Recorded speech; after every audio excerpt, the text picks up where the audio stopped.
por darme la oportunidad de presentarles datos recientes sobre la microbiota, investigaciones interesantes y áreas de investigación interesantes. El tema central actualmente es la obesidad. Y ya desde 97 la OMS definió la obesidad como una epidemia. Y estas enfermedades no contagiosas incluidas en un reporte publicado en Lancet muestran muy claramente, únicamente escogí mujeres europeas, pero puede ver que la población de peso normal en verde está reduciéndose en diferentes partes de Europa. La parte roja, la población con sobrepeso está creciendo. Así que tenemos en los países nórdicos, por ejemplo, la mitad de las mujeres en una edad preproductiva ya con sobrepeso.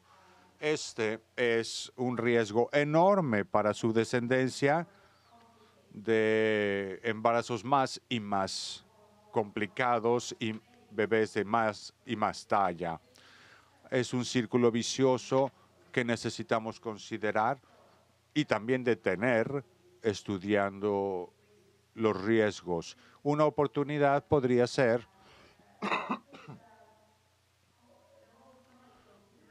la interacción de los microbios y persona a través de la función de la barrera intestinal inmatura, respuestas inflamatorias, la sensibilización alérgica y resistencia a la insulina y enfermedades no contagiosas. No estoy tratando ya con enfermedades relacionadas a diarrea, porque el problema ya está resuelto. Sabemos las historias de la red de hidratación oral, la solución que fue definida en Lancet como clave como progreso médico clave del último siglo, salvando vidas y evitando epidemias de Escherichia coli y a través de la alimentación con probióticos específicos que promueven la recuperación. Porque cuando yo era joven, hace algunos años, se me enseñó que el tratamiento para la diarrea era no darle de comer a la persona. Si nada entra, nada sale. Y ahí estás ya. Empiezas con 5 días sin alimento y continúas diluyendo los alimentos y si se defeca, pues se vuelve a empezar la historia una y otra vez. Así que normalmente los pacientes de diarrea se quedaban en el hospital un par de semanas, mientras que la población y y los medios en el otro lado del corredor se contagiaban con el rotavirus y teníamos un círculo vicioso en los hospitales. Eso es una gran historia de éxito en la historia médica. Otra, actualmente, es la reducción de las enfermedades alérgicas. La OMS y la Organización de Alergias Mundiales, la Organización Mundial de Alergias promueve el uso de los probióticos en mujeres, actualizando este uso en mujeres y pequeños que estén en riesgo de contraer esta enfermedad. Pero en la gráfica trazan a todos juntos y la recomendación es precavida porque hay diferencias en las preparaciones y la manera en que se administran. Así que ahora estamos con el problema de las enfermedades no contagiosas. Sí, podríamos tener una oportunidad. Y les brindo evidencia epidemiológica, evidencia experimental y evidencia clínica el día de hoy. Estos son los datos con los que contamos. Sabemos que el microbioma en individuos delgados es diferente de los individuos con sobrepeso. Sabemos que una composición aberrante en el desarrollo de la microbiota intestinal puede ser antelación del riesgo de obesidad o nos identifica un factor de riesgo. Sabemos que la inflamación de bajo grado es característica de la enfermedad metabólica, cambios en la microbiota intestinal también lo son de la inflamación de bajo grado. Tenemos datos interesantes entonces que nos muestran que esto es un fenómeno que se puede transferir de individuo a individuo. ¿Quién de ustedes se acuerda el postulado Cox de microbiología? Debemos identificar el agente y las personas afectadas y nunca encontrar el agente en los casos no afectados. Y la transferencia entre los individuos nos da la documentación de causalidad. Tenemos al señor Bradford Hill, Sir Bradford Hill, la documentación de causalidad y también los criterios Evans en este sentido. Y yo indico que para la microbiota tenemos que cumplir con estos postulados, pero me gusta mucho el más reciente del profesor Liping Tao sobre la causalidad.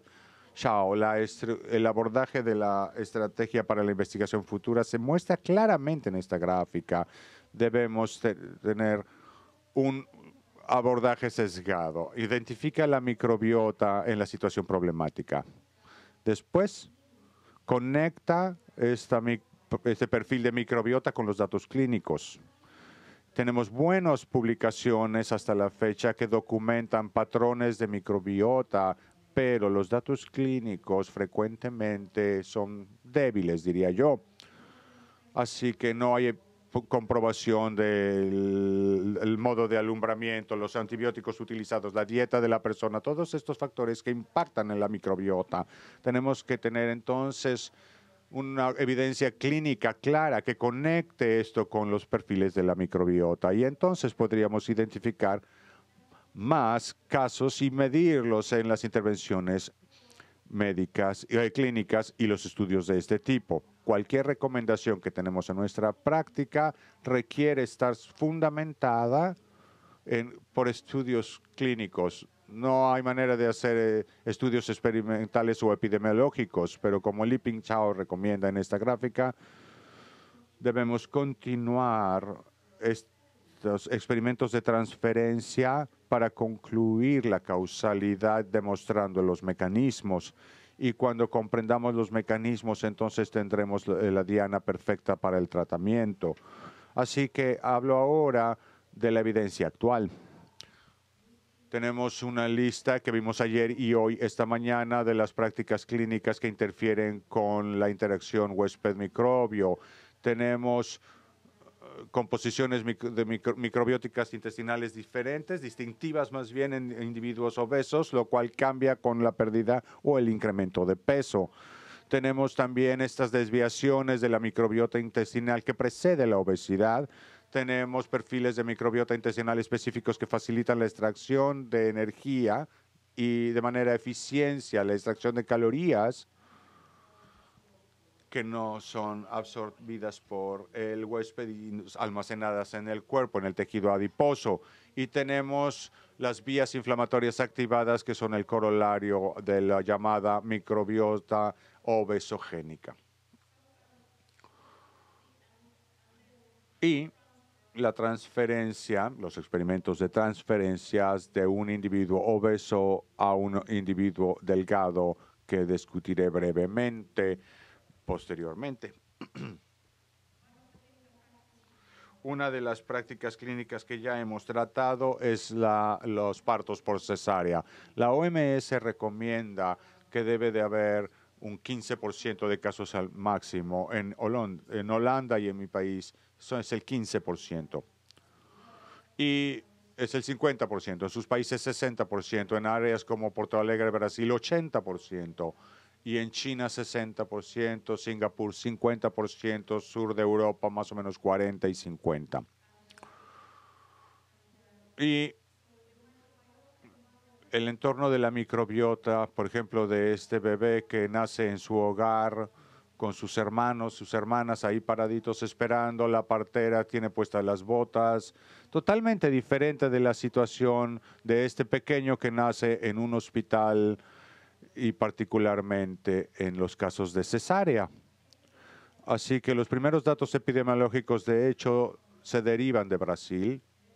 Elena Goldani y su grupo mostró que entre los adultos jóvenes nacidos por cesárea, el riesgo de sufrir sobrepeso y obesidad es considerablemente más elevado en comparación con quienes fueron alumbrados por canal vaginal. En la segunda cohorte de otra área, este era de Porto Alegre, y segundo era de otra área de Brasil, había diferencias únicamente detectables en los grupos de menor edad, 50% más elevada la prevalencia de obesidad en individuos nacidos por cesárea comparado con aquellos de parto natural. En Estados Unidos alguien puede tener sobrepeso y tenemos gente de la práctica de clínicas de Boston, 1.255 niños en un estudio, 8 clínicas ambulatorias, 22% de estos habían nacido por cesárea y a los 3 años de edad, considerablemente más elevada la tasa de obesidad en comparación con los nacidos por parto natural, pacientes, como dije, externos, ambulatorios. De nuevo nos muestra un metaanálisis danés muy interesante de Sebestedt y también una lista de otros, así que en Finlandia reportamos esto muy temprano en asociación con las enfermedades no contagiosas de datos registrados, pero también en nuestra área de una cohorte prospectiva. Así que las condiciones inflamatorias inmunológicas están asociadas con la cesárea y, como escuchamos, fracturas de brazos o problemas quirúrgicos no lo están. Entonces, en esta cohorte, la diabetes, el asma, cuestiones que pertenecen a la familia de enfermedades no contagiosas que se conectan. Un niño que tiene asma entonces tiene mayor riesgo de sufrir obesidad o viceversa. Sabemos que las madres que aumentan de peso demasiado durante el embarazo o que están ya en sobrepeso incrementan el riesgo de someterse a una cesárea. Uno podría criticar, bueno, esto es transferencia de la madre al bebé, no por el modo de alumbramiento, pero en publicación de Cool separan a las madres con sobrepeso de las de peso normal y aún así se muestra, sin importar el tipo de madre y el estatus metabólico de la madre, la transferencia del efecto a través del modo de alumbramiento.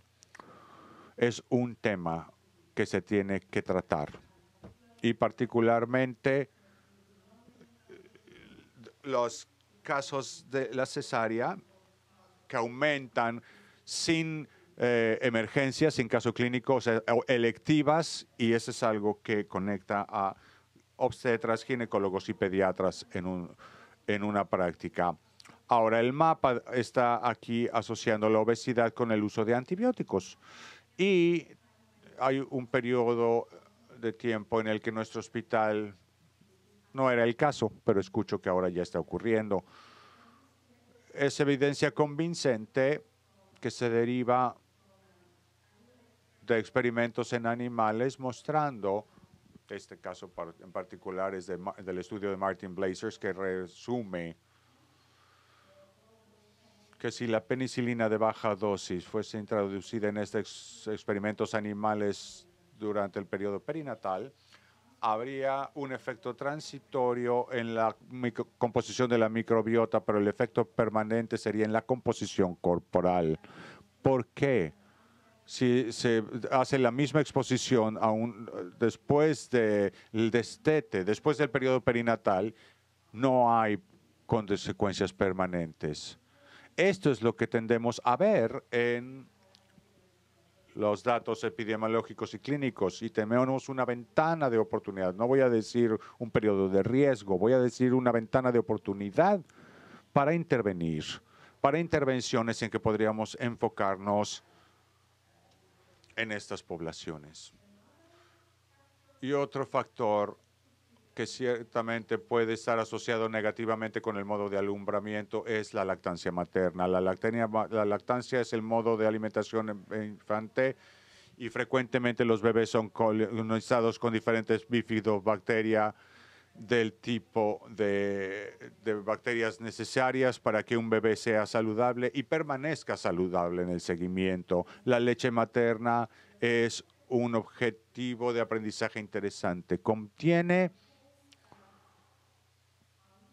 antígenos de la madre, de la dieta de la madre, así que todos los detectamos aún si la madre está en una dieta de eliminación de leche. Podemos detectar ovalbumina, lactoglobulina y diferentes compuestos dietarios, pero estos antígenos son degradados por la madre, por el intestino de la madre. Se dan en una manera tolerogénica, es decir, los maneja el intestino de la madre y son administrados al bebé con la mezcla de muchos compuestos antiinflamatorios, ácidos grasos, IgA, y no nada más para brindar protección pasiva al bebé, sino también estimulación activa del desarrollo del sistema inmunológico del bebé con citocinas como TGF para estimular la producción de IgA.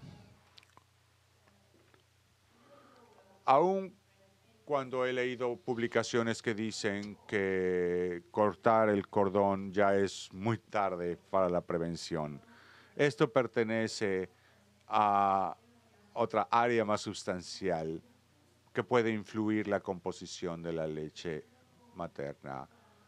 No es un producto entregado al bebé únicamente, es también la diana potencialmente para intervenciones y aplicaciones terapéuticas si nos enfocamos en la salud de la madre ya en el embarazo, porque la composición de la leche materna depende de muchos detalles. Mencionó algunos, el peso de la madre y el aumento de peso de la madre. Tenemos muy buenos datos, María Carmen Colado, que está aquí presente, y ella visita nuestro laboratorio frecuentemente, hace muy buen trabajo sobre la microbiota y encuentra que más grupos de Staphylococcus y menores grupos de bifidobacterias son detectados en madres con sobrepeso en comparación con madres de no peso normal. Y la transferencia de factor de crecimiento beta y SCD14 en la leche materna son niveles diferentes. Sabemos que la composición de la microbiota influye en el riesgo de la obesidad, así que la composición aberrante del desarrollo de la microbiota intestinal durante la lactancia es riesgo de enfermedad. Estos infantes exclusivamente amamantados se les dio seguimiento a largo plazo y aquellos que llegaron a desarrollar obesidad tenían menos conteos de bifidobacteria en su intestino durante la lactancia. Así que la lactancia, la microbiota afectan la colonización y los patrones de colonización temprana. Así que hemos hecho muchos estudios de intervención. Este es uno en que introducimos combinaciones probióticas con Bifidobacterium molatis, Lactobacillus ramosus, y adicionalmente damos a las madres con asesoría individual de alimentación. Así que nuestros nutricionistas evalúan historial, dan asesoría personal sobre nutrición saludable. Y después tenemos el grupo de control que recibe el mismo tipo de información que se da en las clínicas infantiles de nuestro país. Esta población tiene ahora más de 10 años de edad, continuamos siguiéndoles y nuestro objetivo en este estudio es reducir el riesgo de enfermedades alérgicas. Nuestro interés era también en la salud de la madre. Por lo tanto, les presento los desenlaces, los resultados. Nos sorprendió ver mejoría en la tolerancia a glucosa. Aquí el grupo de probióticos que recibe asesoría de nutrición y probióticos, mientras que los otros dos grupos eran comparables. La hemoglobina glucada, los valores de insulina, más equilibrio en la glucosa que en el grupo que recibe asesoría y probióticos específicos durante o desde el primer trimestre del embarazo hasta el final del embarazo y durante la lactancia.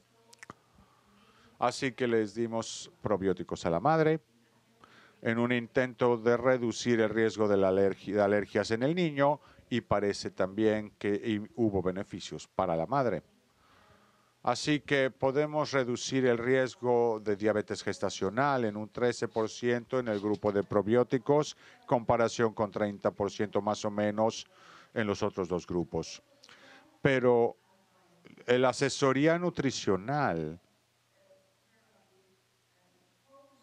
que se enfocó en las grasas presentes en la dieta tuvo un efecto, porque la asesoría redujo el riesgo de una gran talla en los niños afectados.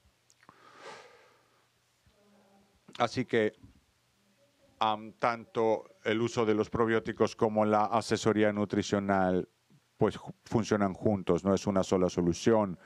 Continuamos con los resultados en las madres a largo plazo. Después de un año posparto, 37% de las mujeres originalmente saludables metabólicamente y de peso normal estaban ahora sobrepasadas de peso. Es el momento en el que las mujeres normalmente empiezan a ganar más peso, aumentar peso. La asesoría nutricional y los probióticos había reducido el riesgo de adiposidad central. Se puede medir de esta manera, se puede intentar.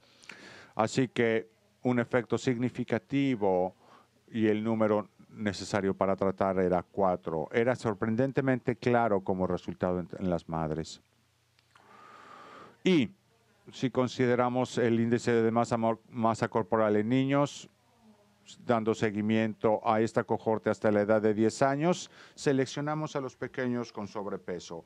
Y aquí también seleccionamos al grupo de niños con peso normal. Si vemos los patrones de crecimiento a temprana edad, la intervención de probióticos redujo el riesgo de un peso o un aumento de peso excesivo temprano. Ese fue el efecto de los probióticos, pero en la edad escolar también interfieren otras razones aún más poderosas. Pero es un periodo crítico de cualquier manera. Se ha reportado que es una edad crítica para la obesidad y el síndrome metabólico posteriormente en la vida.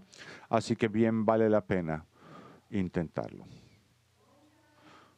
A largo plazo, como dije, hemos dado seguimiento a 800 madres más o menos con sus hijos, y evaluamos a largo plazo también sus consumos constantes. Tenemos en el mercado muchos productos probióticos. Este se tomó como un factor confuso, una variante, pero aún hay un efecto en el seguimiento a 10 a 15 años. Significativo el efecto en la reducción del riesgo de alergias y una tendencia en la reducción del riesgo de obesidad. Con esto, población tan controlada y tomando en consideración estos factores confusos. Así que la conexión de cómo puede ocurrir esto, cómo es que esto ocurre, conectar los perfiles de microbiota, métodos o modos experimentales nos mejora nuestro entendimiento de cómo puede ocurrir.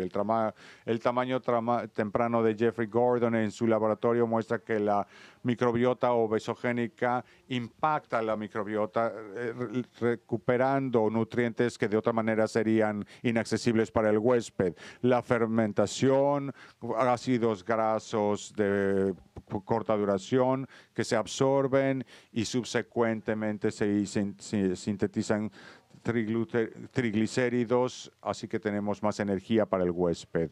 Y el almacenamiento de estos ácidos grasos está bajo el control de los factores adiposos, FIAP, y al suprimir FIAP se incrementa la colonización y la actividad en tejidos adiposos y por lo tanto se enriquece el almacenamiento de grasa. Esto nos ayudó a entender por qué veíamos estos resultados clínicos en nuestro estudio. Y los estudios de Patrice Cani y Natalie Delsen que explican la situación, dando la situación en dietas de alta grasa o alta energía, no nada más es alta grasa, alto contenido graso, que lleva a una caída en los bifidobacterias, incrementa el LPS, una endotoxemia metabólica, si se denomina, y damos antibióticos o probióticos o prebióticos para cambiar la microbiota y podemos controlar la inflamación que causalmente está conectada con la resistencia a la insulina. Ahora quiero llevar estas demostraciones a la situación del embarazo, al estado de embarazo, porque es el periodo de oportunidad para influir en la salud de la madre y la salud de los hijos y lo que ocurre en el embarazo. Los embarazos están asociados con la producción incrementada de factores antiinflamatorios debido al incremento en tejido adiposo. Esto ocurre en el embarazo para salvar al feto. La mujer transfiere nutrientes a su bebé de esta manera. Y estos cambios metabólicos, como escuchamos del Dr. Curran, influyen también en la microbiota o viceversa. ¿Cuál es la gallina y cuál es el huevo? Eso hay que determinar. Tener madres en nuestro estudio en el primer trimestre de embarazo y estudiar a las mismas madres con la misma dieta en el tercer trimestre nos permitió demostrar que el incremento de proteobacterias se redujo. Es esa bacteria antiinflamatoria. La diversidad también se redujo y estos efectos tuvieron un impacto que podíamos transferir el fenómeno de esta condición metabólica a los roedores. Así que el doctor Curran transfirió muestras fecales de estas madres a los roedores y no pasó nada. Pero cuando tomó la muestra fecal de quienes habían ganado peso al final del embarazo, los roedores no se embarazaron, sino que aumentaron de peso. Podemos transferir de una persona que ha aumentado de peso el fenotipo de obesidad a otros tipos de individuos, incluso roedores en este caso, pero hay casos reportados de humanos a humanos para tratar infecciones Clostridium difficile, por ejemplo, con trasplantes fecales que pueden transferir también el fenotipo de obesidad. La idea atractiva de todo esto es que al manipular la microbiota podemos reprogramar esto, pero lo que tenemos que hacer, al final de cuentas, la meta de la investigación clínica es definir primero la microbiota específica y el correcto equilibrio al desequilibrio, brindando marcadores microbiales para estudios clínicos y finalmente también encontrar o mostrar la causalidad y recomendaciones nutricionales para continuar con más estudios clínicos, además de conectar estos perfiles de microbiota a condiciones específicas. No todo se trata de la composición de la microbiota. Estos microbios tienen una comunicación bidireccional. Estos microbios brindan señales a neurales inmunas endócrinas a las vías humorales neurales inmunológicas. Pero los datos de seguridad, una vez más, hasta el momento, pues tenemos datos epidemiológicos que muestran probióticos específicos y su seguridad, estudios clínicos que nos muestran en niños o en infantes pretérmino con seguimientos muy largos y metaanálisis, seguimiento a largo plazo con probióticos en periodos postnatales también, documentación de práctica clínica y demostración y supervisión médica y demostraciones de estos mecanismos. Así que, en resumen, yo pensaba en nuestro pensamiento de los microbios ha cambiado. Ya no pensamos defensivamente. Si encuentras un microbio, encuentra un antibiótico para deshacerte de él. El pensamiento actual se refiere a la interacción huésped-microbio que también está involucrado en el ciclo vicioso de la obesidad. Si tenemos una dieta no saludable que se conecta con la disbiosis, se causa una inflamación, reacción inflamatoria, y la inflamación de cualquier causa, sea de enfermedad de Crohn, artritis, lo que sea, esta afecta la barrera intestinal. Y tenemos entonces un seguimiento sistémico de la inflamación sistémica de bajo grado, que está relacionado con resistencia a la insulina, y como escuchamos, la comunicación neural que afecta nuestra conducta. Y tenemos entonces el círculo en el cual debemos enfocarnos. Termino diciendo saludos de mi familia con nuestros dos pequeños mexicanos en nuestro hogar. Y ustedes podrían pensar cómo es que esta raza mexicana sobrevive en un ambiente totalmente diferente, tan frío. Pues les aseguro, todo depende de la ropa. Gracias por su atención.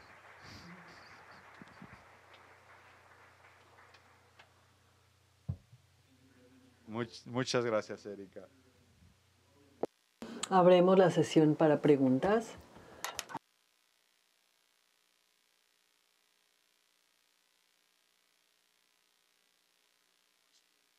Walker Boston, Erika, como siempre, una revisión maravillosa. Se trata de un tema extraordinariamente complejo y creo que hay muchísimas maneras en las que se podría atender. Tengo dos comentarios. Uno, me parece que se ha asociado con la obesidad la ausencia de un microorganismo específico, y ha habido estudios preliminares que sugieren de que reemplazarlos podría tener efecto en la obesidad. Esa podría ser ya un ensayo clínico que valdría la pena estudiar a un nivel más amplio. Pero también quiero subrayar lo que acabas tú de subrayar ya, que hay una ventana de oportunidades en el periodo neonatal, cuando el lactante está siendo colonizado. Ve una mujer embarazada, obesa, que da luz a un niño, como un equivalente humano a tomar el microbioma de personas obesas y ponerlas en animales sin patógenos. Y creo que lo que ocurre es que se hace un primer del niño para el potencial de sobrepeso que lleve a obesidad. Pero no nada más vemos la microbiota, sino también hay que manejar la dieta, porque los estudios que han hecho Marty Blaser muestra que una intervención temprana en antibióticos con la disrupción del microbioma sigue siendo con una dieta rica en grasa, llevando a la obesidad. Así es que tiene que ver con aspectos dietéticos como con microbioma. Y lo mismo aplica a antibióticos perinatales y cesárea. Los niños son muy vulnerables a desarrollar sobrepeso y obesidad, y creo que ese es el momento de hacer la intervención. Sí. Creo que te refieres al estudio de Ackerman en bacterias, que los números bajos se han conectado al riesgo de obesidad, y estudios que se llevan actualmente a cabo para evaluar qué efectos probióticos se podrían lograr con ello. Ya sea que esto aplique también en infancia, no lo sabemos, o en la lactancia. Pero estoy de acuerdo que la nutrición y los microbios son algo que no se puede separar. Las mismas raíces se utilizan para ácidos grasos y microbios. Por eso es que nuestras intervenciones clínicas y los estudios que hacemos al respecto, desde hace 20 años sí hemos incluido la asesoría nutricional a la intervención. En todos nuestros estudios tenemos el componente de asesorar, aconsejar sobre la nutrición sana y entonces comparar los probióticos con placebo. Se trata de un hecho claro. No estamos recomendando la idea de que comas lo que quieras, nada más tómate esta píldora que es probiótica y con eso se resuelve todo. La dieta y los probióticos van mano a mano. Muy buena presentación. El comentario que quiero hacer es que no es nada más la dieta. Hay evidencia interesante de Tracy Bells, un laboratorio que ha publicado recientemente que el estrés en la mujer embarazada puede alterar la composición del microbioma vaginal, lo que tiene un efecto directo. Esto se hizo en ratones, directo efecto en los ratones y el desarrollo cerebral de los mismos. Y con limitarnos en el modelo murino nos indica que además de la dieta, circunstancias ambientales y conductuales o lo opuesto, se puede reducir el estrés comiendo bien. De hecho, siempre quiero llevar este tema a estudios clínicos en humanos. En nuestra universidad tenemos estudios actuales que evalúan esto en humanos, hacer resonancias magnéticas en niños y monitorear los factores de estrés en las mujeres embarazadas y un seguimiento a largo plazo de los niños. Este es el abordaje que deberíamos de optar si lo que queremos es dar recomendaciones.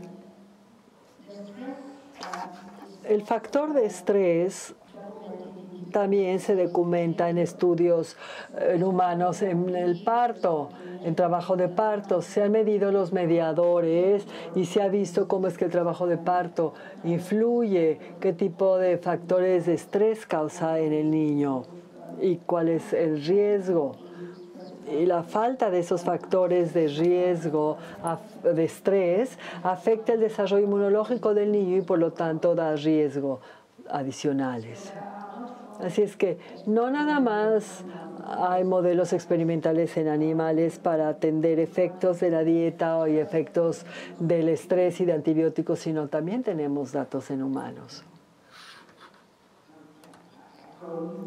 Estoy de acuerdo con los comentarios que acaba de decir Alan, excelente plática, pero dándole seguimiento, parece que son efectos que son multigeneracional, o sea, que existe la primera generación, efecto en peso, en el segundo peso más insulina, en la tercera generación peso más insulina, más inflamación, y me preocupa que no será tan sencillo regresar, que esperar un efecto leve con la dieta, que lo reverse rápidamente y evitar los falsos negativos, no va a ser tan rápido, va a tomar tiempo. Hay estudios documentados que muestran que realmente si llega peor en la cuarta generación, vamos a llegar al tema de la epigenética. Aquí no tenemos datos en humanos. Nada más los datos experimentales en animales en esto y también análisis epigenético en curso para responder a ello. Es una hipótesis de los estudios en humanos y podría también explicar el gran aumento en la obesidad y en las enfermedades no transmisibles globalmente. Estoy totalmente de acuerdo con tu comentario. Arthur Gregorius de Suiza. En relación y en preguntas de seguimiento, es la segunda vez que vemos el modelo murino alimentado con microbiota de mujer obesa en el tercer trimestre y vemos que el ratón más grueso, más gordo y la desensibilización de la insulina y se compara con el modelo. Se ha habido ejemplos de que esto varíe con la dieta o es una situación permanente. Creo que eso es lo que el doctor Corey y alguien más escribió al respecto, de tratar de resolver. Probablemente se les tenga que invitar el próximo año otra vez, porque vamos a tener muy buena conferencia sobre microbiota perinatal en Jerusalén el próximo año, el próximo septiembre. Ese es el límite de tiempo al que estamos apuntando. O si, Omri, ¿quieres hacer algún comentario? Todavía no tenemos respuesta. El próximo año se las daremos. Preséntese, por favor. Phil Sherma, de Toronto, Canadá. Respondiendo a la pregunta del efecto intergeneracional, ¿hay estudios en humanos disponibles?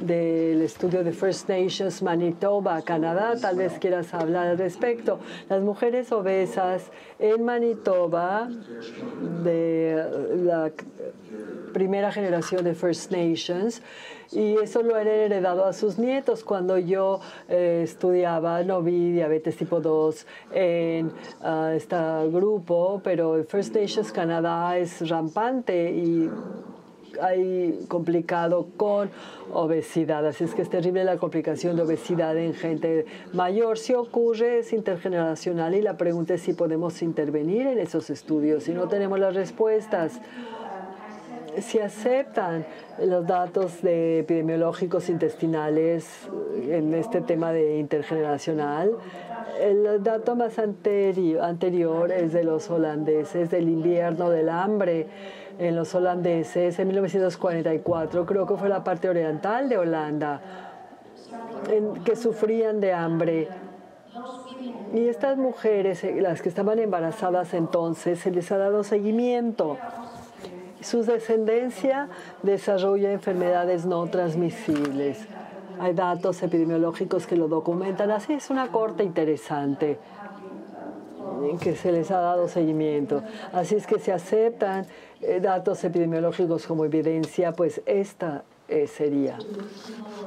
Siguiendo el comentario de Jill de First Nations de Manitoba, sí hablan de que tienen altos niveles de diabetes y su descendencia tiene alto riesgo y empiezan a desarrollar diabetes tipo 2 desde el inicio de la adolescencia. Y en términos de mecanismos, empiezan a dar seguimiento a estas mujeres y a su descendencia y tienen estudios de epigenética y están tratando de convencerles que hagan estudios de microbioma también, pero hay una cohorte de mujeres todas con diabetes gestacional y otras con diabetes tipo 2 antes de embarazarse. Así es que los fenotipos empiezan a mostrar los mecanismos y también la cohorte infantil para comparar y ver estas firmas epigenéticas tempranas y ver la influencia que tiene en los siguientes fenotipos. Y esto podría tomar no un año, sino un poco más, el poder tener el efecto en ensayos clínicos. Tenemos estudios actuales de prevención, estudios en cursos en mujeres embarazadas obesas y las que tienen diabetes gestacional, para hablar al respecto, pero se continúa el reclutamiento, así es que tomará un par de años más porque los datos epidemiológicos sí son convincentes. Y para comentar sobre la herencia epigenética, me parece que es un concepto bastante atractivo, pero actualmente no tenemos evidencia alguna de que la herencia epigenética transgeneracional exista, y con ello, según yo lo entiendo y cómo se define, es que la hambruna holandesa es una de las evidencias que se presentó, pero es la generación que estuvo expuesta a cierto factor ambiental. Se salta una generación y la siguiente hacia abajo tiene efecto. Hay muchos modelos murinos que han tratado de mostrar herencia epigenética transgeneracional y todos han fallado. No quiere decir que no exista. Y como dice, los datos epidemiológicos y observacionales respaldan esa hipótesis. Pero creo que los mecanismos todavía no son muy claros. Sí, por lo tanto, tenemos todavía la esperanza que si hablamos con estas familias, estas mamás embarazadas en riesgo, tenemos la oportunidad de reducir el riesgo en los hijos, especialmente la madre que tiene mejor salud durante el embarazo, en el momento del parto, y afectará la composición de la leche materna. ¿Quieren comentar exactamente al respecto? el amamantamiento en las First Nations o primeras naciones, por razones históricas, tienen bajas tasas de amamantar y por eso queremos tener intervenciones al respecto. Y también necesitamos datos epidemiológicos en Manitoba, como los tienen en Finlandia. Tenemos una gran base de datos e información sobre lactancia en los primeros 2 días de vida, y la gente estaba escéptica en que encontraríamos algo en estos primeros 2 días, pero las mujeres con diabetes gestacional, las que amamantan a los niños, aunque sea los 2 primeros días, les protejan de tener diabetes en el futuro. Así que sería muy bueno tener datos a mayor plazo y promover la alimentación al seno en lactantes. En cuanto a datos a largo plazo, Erika, ¿puedes hablar acerca del estudio longitudinal? Y tienes una de las pocas cohortes de intervenciones tempranas en embarazo y con probióticos que han mostrado ya datos relacionados, tanto como efecto temprano en las mamás y el efecto posterior en los hijos. En cuanto a los desenlaces relacionados con otras enfermedades crónicas y relacionados con las diferencias entre amamantados o no. ¿Puedes comentar al respecto? Bueno, sobre otros desenlaces, los estudios no tuvieron el poder suficiente para ver los problemas neuropsiquiátricos u otros problemas, pero estamos combinando las diferentes cohortes, estamos viendo los desenlaces de registros e entrevistas.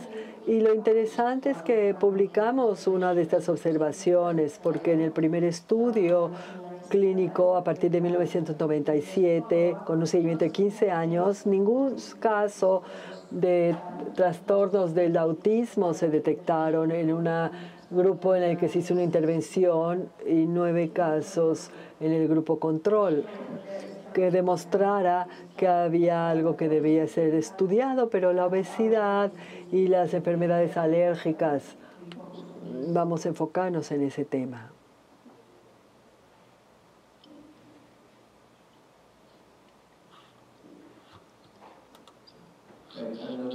Soy el doctor Pedro Paulo de México. Hablaba usted de la ventana de oportunidad para dar probióticos y prevenir la obesidad, tal vez, y las enfermedades alérgicas. ¿Qué tan cerca estamos de saber y de conocer esa ventana, doctora? ¿Quiere usted decir cómo identificar la ventana de oportunidad? Bueno, el hacer estos datos experimentales y clínicos a la vez, creemos que la ventana de oportunidad es embarazo y en el periodo perinatal. Tenemos que enfocarnos en la mujer, pero también prevenir partos pretérmino y también el riesgo excesivo de antibióticos, el aumento de peso y influir la manera de parto y mejorar el amamantar. Esa es nuestra interpretación de estos primeros datos.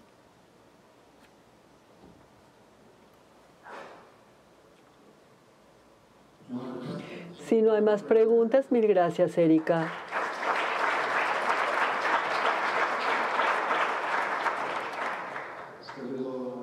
Ahora tenemos